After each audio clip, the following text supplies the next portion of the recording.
Assalamualaikum warahmatullahi wabarakatuh. Alhamdulillah, pada kesempatan ini saya akan menyampaikan tentang dakwah Nabi selama di Mekah. Sebagaimana diketahui, Nabi berdakwah selama 23 tahun, 13 tahun di Makkah dan 10 tahun di Madinah. Tentang dakwah Nabi selama di Madinah selama 10 tahun, para pemirsa bisa melihat yang sudah saya sampaikan dengan tema tentang pembentukan masyarakat Madani. Anda bisa lihat di situ. Pada kesempatan ini saya akan menyampaikan apa yang dilakukan dakwah Nabi selama 13 tahun di Makkah. Ada 3 hal yang akan saya sampaikan dalam kesempatan ini. Yang pertama terkait dengan metode yang dilakukan oleh Nabi. Kedua adalah sasaran, tahapan dari sasaran dakwah Nabi. Kemudian yang ketiga adalah materi dakwah Nabi. Baik, yang pertama terkait dengan metode. Nabi ketika dakwah di Madinah itu ternyata begitu Nabi menerima wahyu, beliau tidak langsung dakwah frontal ke masyarakat. Ternyata tidak. Beliau melakukan dengan dua tahapan yang sudah kita kenal. Yang pertama adalah melakukan dakwah secara siri istilahnya, yaitu dakwah secara tidak terang-terangan tetapi dilakukan dengan person kepada orang dekat beliau. Ini sesungguhnya adalah sebuah metode yang luar biasa yang mengajarkan kita bahwa ketika kita mau dakwah pada lingkungan yang baru, kepada masyarakat yang kita sebagai pendatang, kepada masyarakat yang baru kita kenal, maka hendaknya memang kita tidak langsung terang-terangan menyampaikan misi kita, tetapi cobalah kita mendekati orang-orang person dulu, beberapa orang setahap demi setahap. Yang pertama kita kenal dulu, mendekati beberapa orang, kemudian menyampaikan misi kita tentang dakwah kita, sehingga dengan demikian masyarakat tidak mengalami shock. Anda bisa bayangkan kalau Nabi yang ketika itu masyarakat jahiliyah yang biasa dengan kebiasaan mereka yang seperti itu, yang kemudian tiba-tiba Nabi dakwah mengaku sebagai utusan Allah yang selama ini tidak dikenal di kalangan mereka, kemudian melakukan dakwah ajaran baru, yang ajaran itu kemudian ternyata tidak selaras atau bahkan bertentangan dengan tradisi yang sudah ada, maka masyarakat akan mengalami shock, dan shock itu akan kemudian mengakibatkan pada penolakan yang masif. Nabi tahu itu, saya kira. Karena itulah beliau kemudian pertama kali tidak langsung dakwah secara frontal, tetapi dakwah secara siri, mendekati orang-orang, tokoh-tokoh, orang-orang dekat, orang-orang yang beliau kenal untuk menyampaikan misi itu. Sehingga kemudian pada satu sisi ini akan memberikan keuntungan pada Nabi. Yang pertama, Nabi bisa kemudian menjajaki respon masyarakat dari persoalan itu. Bagaimana respon masyarakat, bagaimana tanggapan masyarakat tentang persoalan itu, sehingga masyarakat lebih siap dengan adanya perubahan yang kalem, yang soft, yang step by step, tidak langsung revolusioner. Yang kedua, Nabi juga menjadi lebih siap karena dari dakwah yang model halus tadi, maka komunikasinya juga akan menjadi mudah tanpa ada benturan yang keras dan berarti. Berapa lama Nabi melakukan dakwah secara sembunyi? Ternyata tidak sebentar. Nabi yang dari Mekah selama 13 tahun, Nabi melakukan dakwah secara sembunyi-sembunyi tadi adalah selama 3 tahun. Ini waktu yang cukup lama dalam dakwah, yang dalam hitungan 13 tahun Nabi sembunyi-sembunyi, samarnya yang sirinya aja 3 tahun. Berarti kan hampir menjadi seperempat, 25% dari waktu yang beliau lakukan itu dakwah dengan siri atau sembunyi-sembunyi. Setelah selama 3 tahun Nabi melakukan dakwah secara sembunyi, yang kemudian masyarakat sudah mulai kenal dengan, atau Nabi sudah mulai mempunyai beberapa pengikut yang iman kepada Kanjeng Nabi, maka tentu dengan arahan ayat Al-Quran, wahyu fasta bima tu'maru itu, maka kemudian Nabi melakukan gerakan lebih masif dan lebih terbuka. Setelah mempunyai akar, kalau dalam bahasa kita, yaitu setelah Nabi mempunyai akar dengan beberapa pengikut, maka kemudian Nabi mulai melakukan dakwah terang-terangan. Ini artinya sebetulnya mengajarkan kepada kita, ketika kita ingin melakukan perubahan pada masyarakat, melakukan sesuatu di dalam masyarakat, maka kita hendaknya tidak melakukan perubahan secara frontal yang revolusioner, karena perubahan yang dilakukan secara revolusioner itu tidak mudah, biasanya akan banyak korban, akan banyak penentangan. Maka kalau dulu kita belajar ilmu sosial, maka perubahan itu akan lebih dilakukan dengan cara evolusioner, jadi secara step by step, bertahap, sedikit demi sedikit, kemudian melakukan perubahan, sehingga masyarakat itu siap dengan perubahan karena sejak awal sudah dipersiapkan dengan itu. Dalam konteks ini, orang-orang yang kemudian melakukan tokoh-tokoh perubahan itu pun menjadi lebih siap karena dia sudah mempunyai dukungan yang lebih kuat, jaringan di masyarakat menjadi lebih luas. Itu dari aspek metodenya, step by step, dari sedikit, dari model siri, kemudian baru terang-terangan dan terbuka. Itu pertama. Yang kemudian yang kedua, sasaran dakwah Nabi itu dimulai dari keluarga dekat. Nabi begitu menerima wahyu, beliau tidak langsung ngajak orang lain di luar keluarganya, enggak. Ini mengajari kita bahwa kalau kita dakwah, kalau kita ingin berubah, ingin melakukan perubahan di dalam masyarakat, maka memang mestinya kita memulai dari perubahan dari diri kita sendiri, dari keluarga kita sendiri, dari teman dekat kita. Karena bagaimana mungkin kita akan bisa merubah masyarakat kalau keluarga kita, diri kita tidak berubah. Saya kira pemirsa masih ingat ada sebuah hadis yang disampaikan oleh Nabi, bahwa kalau kita ingin merubah masyarakat, maka marilah kita rubah dari diri kita sendiri. Ibda binafsik, lakukanlah dengan dimulai dari kita. Nabi pertama-tama dakwah, beliau mengajak keluarga dekatnya. Pertama adalah istri beliau, Sayyidah Khadijah. Kemudian di situ ada Sayyidina Ali yang ketika itu sepupu beliau yang ada di rumah beliau. Kemudian ada Zaid bin Harisah, salah satu pembantu beliau yang ada di situ, atau biasanya orang mengatakan itu budak, yang kemudian menjadi anak angkat beliau. Dari rumah inilah yang kemudian diislamkan dulu, dilakukan perubahan. Setelah itu Nabi mulai kepada teman dekat beliau, salah satunya adalah Abu Bakar As-Siddiq. Dari keluarga dekat ini kemudian Nabi mulai merubah ke tahapan yang lebih luas, yaitu keluarga besar beliau, kabilah beliau, kabilah Bani Abdul Muthalib dan Abu Thalib. Karena itulah kemudian setelah keluarga beliau diislamkan, setelah melakukan perubahan dari awal keluarga beliau, kemudian beliau mulai meluaskan wilayah sasaran dakwahnya, yaitu kabilahnya, keluarga besar beliau. Karena itu kalau kita belajar dalam Sunan Muslim, Sahih Muslim, Nabi kemudian mengumpulkan keluarga besar beliau, termasuk di situ ada Abu Lahab, Abu Jahal dan keluarga besar beliau. Kemudian beliau menyampaikan dakwah beliau.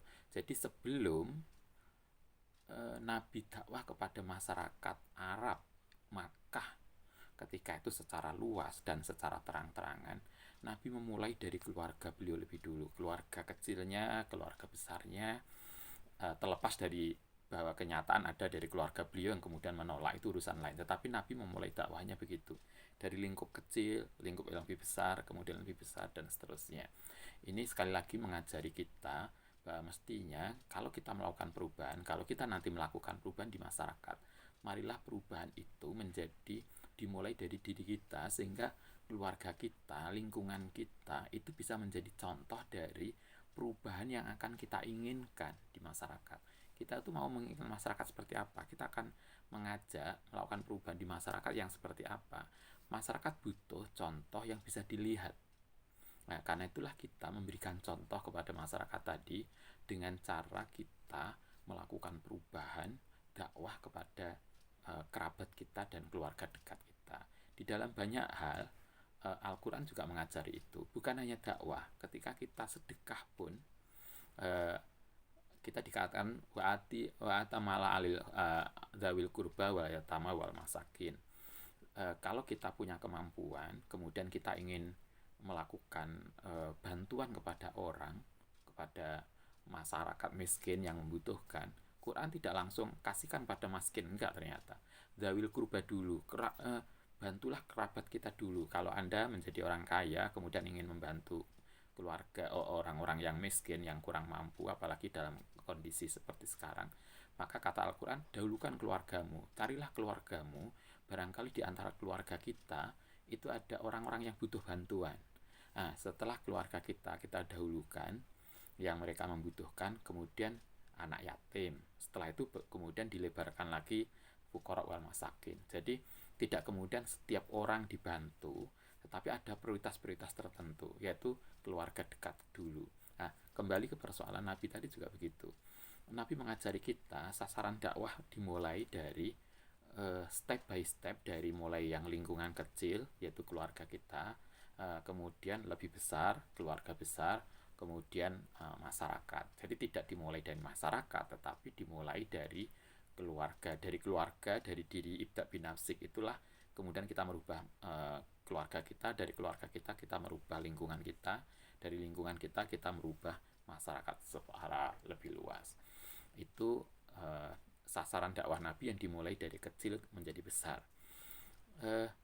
Kemudian yang ketiga, kita bicara tentang materi. Materi dakwah Nabi selama di Mekah itu berbeda dengan materi dakwah beliau ketika ada di Madinah. Ketika waktu di Mekah kita paham kewajiban sholat belum muncul. Sholat itu baru muncul setelah peristiwa Isra Mi'raj, yaitu menjelang beliau hijrah ke Madinah. Puasa juga belum, Jumatan juga belum. Bahkan Jumatan itu nanti setelah di Madinah. Di Mekah apa yang didakwahkan, Nabi tidak berpikir pada ritualnya dulu, tetapi yang digarap di dalam Mekah adalah aspek keyakinan.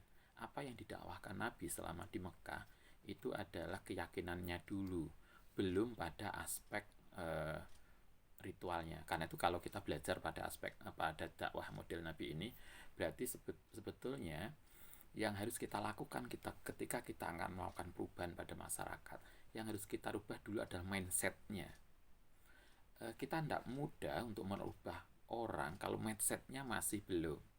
Kita bisa secara fisik bisa berubah, sebuah kampus bisa secara fisik bisa berubah, bangunannya berbeda, sistemnya bisa berbeda, tetapi kalau mindset orangnya itu belum berubah, maka nggak mudah untuk merubah kebiasaan. Sehingga yang harus dirubah dulu adalah keyakinannya, mindsetnya, cara berpikirnya. Bagaimana cara berpikir yang asalnya politeis menjadi monoteis, yang asalnya menyembah berhala menjadi menyembah Allah. Kalau mindsetnya ini sudah berubah, maka perilakunya akan tidak sulit untuk dilakukan perubahan. Tapi kalau mindset kita belum berubah, maka tidak mudah untuk melakukan perubahan pada sikap dan perilaku. Nah, itulah pentingnya keyakinan, pentingnya teologi. Sehingga selama di Mekah, Nabi menanamkan dakwah pada aspek teologi ini, keyakinannya, dakwah pada aspek keimanannya. Sehingga yang dibicarakan adalah tentang Allah, tentang iman, hari akhir, dan seterusnya. Karena yang harus ditanamkan dulu sebelum kita merubah fisiknya adalah mindsetnya, pemikirannya, keyakinannya. Yang kalau itu sudah, maka kemudian yang lain itu menjadi mudah. Kalau sama seperti kita bangun rumah, kita ketika ingin bangun rumah, maka pondasi apa yang akan kita bangun di atasnya itu harus dikuatkan lebih dulu. Keyakinan orang, mindsetnya orang, cara berpikir orang, keyakinannya, teologinya harus dikuatkan dulu. Seberapapun nanti bangunan di atasnya, ketika mindsetnya sudah jalan, sudah berubah sesuai dengan yang diharapkan, maka seberapapun berat tanggung jawab di atasnya itu menjadi tidak akan terasa berat, karena dia berperilakunya sudah dengan perilaku yang berkesadaran. Nah, itu penting. Kayak kalau kita di kampus juga begitu. Ketika seorang mahasiswa masuk kampus pertama kali, maka yang harus berubah dulu adalah mindset, cara belajar. Cara belajar di kampus berbeda dengan cara belajar di tingkat SLTA ke bawah. Nah, perubahan ini harus difahami dulu, karena itulah kemudian kita mengenal apa yang diistilahkan dengan orientasi mahasiswa baru, untuk mengenal lingkungan baru, untuk mengenal tradisi baru, untuk mengenal cara berpikir baru, sehingga mindset kita berubah, sehingga kemudian ketika kita masuk kampus, kita sudah paham, oh cara berpikir di kampus itu seperti ini, cara belajarnya seperti ini, harapan yang harus ditarget, yang harus dicapai seperti ini, sehingga kemudian kita menjadi sadar tentang apa yang harus kita lakukan. Begitu juga setelah S1 selesai, S2 mereka harus sadar bahwa S2 itu harus begini, masuk S3, S3 juga harus S3 itu modelnya begini. Nah, kalau ini belum difahami dengan benar, tidak mudah untuk melakukan perubahan-perubahan yang diharapkan. Itu satu, merubah kesadaran tentang keyakinan, tentang mindset yang harus ada di dalam pikiran kita. Kemudian yang kedua, yang ditanamkan oleh Nabi selain persoalan akidah, persoalan keyakinan adalah tentang relasi. Nabi di dalam awal-awal Islam di Makkah ini ditanamkan sebuah relasi bahwa manusia itu sama. Ini penting, karena kalau kita masih menganggap manusia itu hierarkis, di mana kemudian kita merasa lebih tinggi daripada yang lain, maka persaudaraan, kesamaan, kesederajatan itu tidak akan mudah. Dakwahnya tidak akan mudah untuk jalan. Karena itu yang ditanamkan adalah bagaimana rasa persamaan kemanusiaan. Nah, ini ternyata kemudian mengalami apa yang kita kenal dengan penolakan di kalangan elit. Orang-orang elit Quraisy itu merasa dengan persamaan itu mereka merasa turun derajat. Loh, saya ini juragan kok, sama dengan budak. Sementara di sisi lain kaum budak, kaum pinggiran, masyarakat awam itu menjadi senang karena mereka merasa bahwa mestinya kita itu diberlakukan sama dengan yang lain. Karena itulah kenapa kemudian kita bisa paham pada awal Islam di Mekah ini, kemudian orang yang paling banyak masuk Islam justru dari kalangan pinggiran, orang-orang bawah, masyarakat awam. Karena apa? Mereka pada aspek ini merasa dalam tanda petik teruntungkan oleh ajaran ini. Tetapi lepas dari itu, sesungguhnya memang Islam datang untuk menghilangkan sekat-sekat ini. Karena ketika kita masih punya perasaan yang berbeda dengan yang lain, maka kebersamaan itu tidak akan bisa terjalin dengan baik. Padahal Islam itu mengajarkan bahwa manusia itu pada hakikatnya haruslah bersaudara. Nah, persaudaraan ini tidak akan bisa terjalin dengan baik kalau sekat-sekat di masyarakat masih masih muncul dengan kuat. Maka nanti kesatuan Islam sebagai umat yang satu tidak akan terjadi. Itulah dakwah Nabi selama di Makkah, yaitu metodenya dengan cara bisiri, tahapannya dari siri rahasia, kemudian menjadi terang-terangan. Sementara pada aspek sasaran, Nabi memulai sasaran dakwahnya dari keluarga kecil, keluarga besar beliau, kemudian masyarakat. Materi dakwah yang penting pada masa Makkah lebih fokus pada aspek teologi dan kesadaran tentang kebersamaan kita sebagai manusia. Baik, terima kasih. Assalamualaikum warahmatullahi wabarakatuh.